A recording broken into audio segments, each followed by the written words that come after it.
ప్రభుత్వం, 6 గ్యారెంటీలు అమలు చేయని కాంగ్రెస్ ప్రభుత్వం. వెంటనే రైతాంగానికి ఇస్తున్న 2 లక్షల రుణమాఫీ, రైతులకు 2 లక్షల రుణమాఫీని అందరికీ వెంటనే.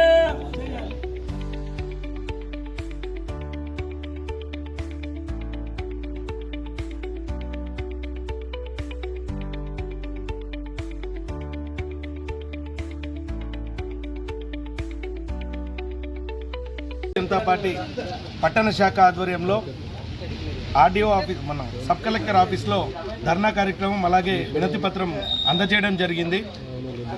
కాంగ్రెస్ ప్రభుత్వం 6 గ్యారంటీల అమలుకు నిరసనగా ఈరోజు ఇక్కడ మెమరాండం ఇవ్వడం జరిగింది. ఇప్పుడు కేవలం మెమరాండమ్సే ఇస్తున్నాం. రేవంత్ రెడ్డి ప్రభుత్వానికి మెడలు వంచే రోజులు తొందరలోనే ఉన్నాయి. రానున్న రోజులలో ఇప్పుడు కలెక్టరేట్ ముట్టడి ఉంది, తర్వాత అసెంబ్లీ ముట్టడి ఉంటుంది, తర్వాత రేవంత్ రెడ్డికి పాడగట్టడం ఉంటుంది. ఇవన్నీ కార్యక్రమాలు ఈ ఒక్క నెల లోపలనే జరుగుతాయి. కాబట్టి కాంగ్రెస్ ప్రభుత్వం వెంటనే ఇమ్మీడియట్గా ఈ యొక్క 6 గ్యారెంటీలను అమలు చేసి పేద మధ్యతరగతి ప్రజలకి న్యాయం చేయాలని భారతీయ జనతా పార్టీ డిమాండ్ చేస్తాం. ఏర్పడి 2.5 సంవత్సరాలు గడుస్తున్నా ఏదైతే ఎన్నికలలో 6 గ్యారెంటీలు అమలు చేస్తామని మోసం చేసినందుకు ఈరోజు భారతీయ జనతా పార్టీ ఆర్మూర్ శాఖ తరఫున ఆర్డీఓ గారి ఆఫీస్ ముందు, సబ్ కలెక్టర్ ఆఫీస్ ముందు ధర్నా చేయడం జరుగుతుంది. ఏదైతే 6 గ్యారెంటీలు అమలు చేస్తారా రేవంత్ రెడ్డి గారు, మీరు రాజీనామా చేస్తారని భారతీయ జనతా పార్టీ ఈరోజు ప్రశ్నిస్తున్నది.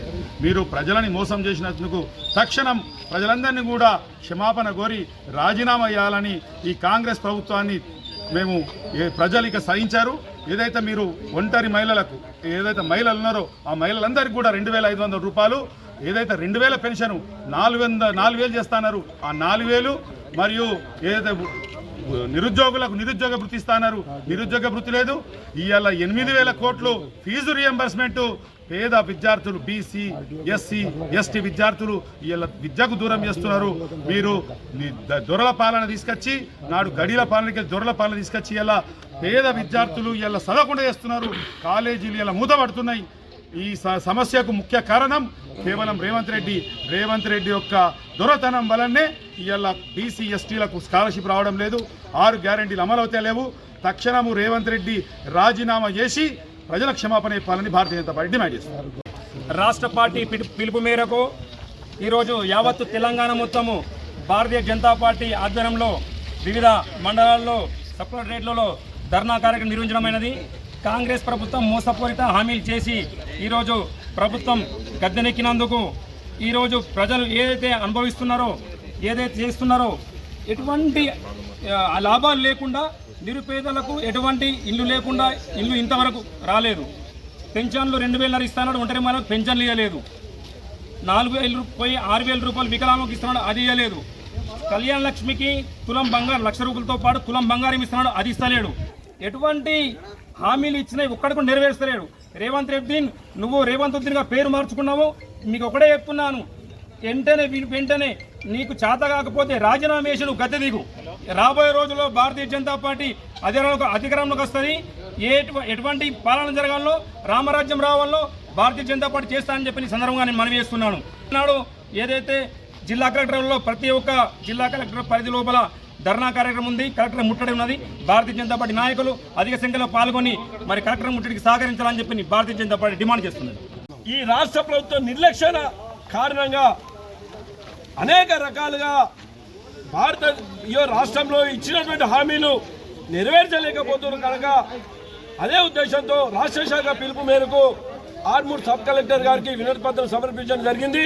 ఎందుకోసం అంటే ఈ రాష్ట్రంలో రైతుల్ని బంగారు రైతులుగా చేస్తున్నటువంటి ముఖ్యమంత్రి రేవంత్ రెడ్డి గారు మీరు ఇచ్చినటువంటి హామీలు రైతులకు పెట్టుబడి భరోసా 7,500 రూపాయలు ఇస్తామని చెప్పిండ్రు. 2 లక్షల రుణమాఫీ చేస్తా అన్నారు. ఈ రాష్ట్రంలో ఫసల్ బీమా అమలు చేస్తా అన్నారు. ఒక పక్క ఇప్పుడు ఎర్రజొన్న పంట ఈ యొక్క నిజామాబాద్ జిల్లాలో ఎర్రజొన్న పంట రోడ్డు మీదకి వచ్చి రైతులు అనేక రకాలుగా ఎర్రజొన్న పంట వ్యాపారస్తులు సిండికేట్ అయి రైతులు ముంచుతా ఉన్నా మీకు ఎక్కడ ఉన్నా కాంగ్రెస్ నాయకులకు కానీ మీకు కానీ ఈ జిల్లా యంత్రాంగం కానీ పట్టించుకునే పాపాన లేకపోతాను. ఇప్పటికి అడుగుతా ఉన్నాం, ఈ ముఖ్యమంత్రిని అడుగుతా ఉన్నాం, అయ్యా మీకు రైతుల పట్ల ఏమాత్రం చిత్తశుద్ధి ఉన్నా వెంటనే ఎర్రజొన్న పంట పండించినటువంటి రైతులకు క్వింటాల్కు 4,500 రూపాయలు చెల్లించాలా. అట్లాగే రానున్న రోజుల్లో మొక్కజొన్న పంట స్టార్ట్ అవుతుంది కనుక మొత్తానికి ఈ రాష్ట్రంలో మొక్కజొన్న పంట కొనుగోలు కేంద్రాలు ఏర్పాటు చేయాలని ఈ యొక్క రాష్ట్ర ముఖ్యమంత్రి రేవంత్ రెడ్డి గారిని కోరుతున్నా. లేకుంటే మీ మెడల్ మంచి అయినా కానీ రైతులందరూ మీ గుణపాఠం చెప్తారని చెప్పి హెచ్చరిస్తా ఉన్నాం. జై జవాన్.